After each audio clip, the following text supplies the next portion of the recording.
आज समर्पण दिवस है 11 फरवरी। हम सब लोग अपने आराध्य देव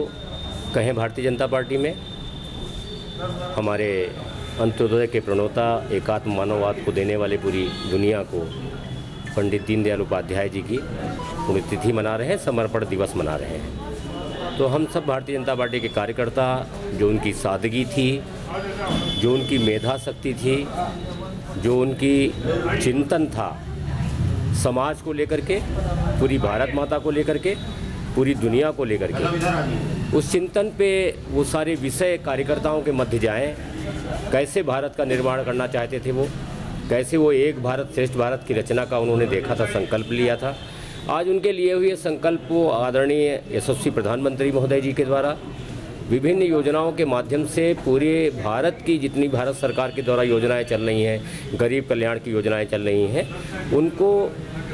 अंत्योदय के ऊपर लेकर के अगर आप देखेंगे तो पंडित दीनदयाल उपाध्याय जी का जो सोचना था, जो अंत्योदय का लक्ष्य था, वो भारत सरकार की गरीब कल्याण की सभी योजनाएं आपको दिखाई देंगी। चाहे वो आयुष्मान कार्ड का विषय हो, चाहे वो गरीब कल्याण का प्रधानमंत्री आवास का विषय हो, चाहे वो अन्न धन का विषय हो, चाहे जनधन खाते का विषय हो, चाहे वो सड़क निर्माण का विषय हो, चाहे वो रोजगार का विषय हो, इन सब में आपको पंडित दीनदयाल उपाध्याय जी के अंत्योदय का लक्ष्य दिखेगा, उनका चित्र दिखेगा, उनका संकल्प दिखेगा, एकात्म मानववाद भी दिखेगा आपको। एक वो चाहते थे कि सरकार का लक्ष्य ये हो कि एक समानता के साथ लोग रहें। आज दिनांक 11 फरवरी हम लोग भारतीय जनता पार्टी के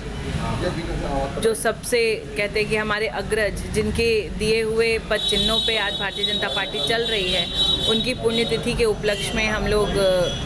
आज यहाँ एकत्रित हैं। और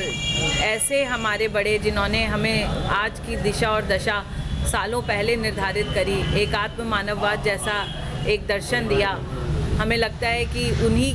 की बातों को नींव मान के आज हमारा शीर्ष नेतृत्व आगे बढ़ रहा है। तभी गरीबों का कल्याण हो रहा है और सभी लोगों को एक सबका साथ सबका विकास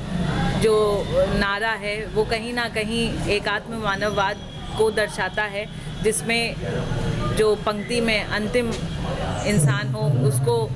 लाभ मिले, वह लाभार्थी बने, ऐसी हमारी शीर्ष नेतृत्व की भी मंशा है। और ये कहीं ना कहीं प्रेरणा स्रोत आदरणीय पंडित दीनदयाल उपाध्याय जी के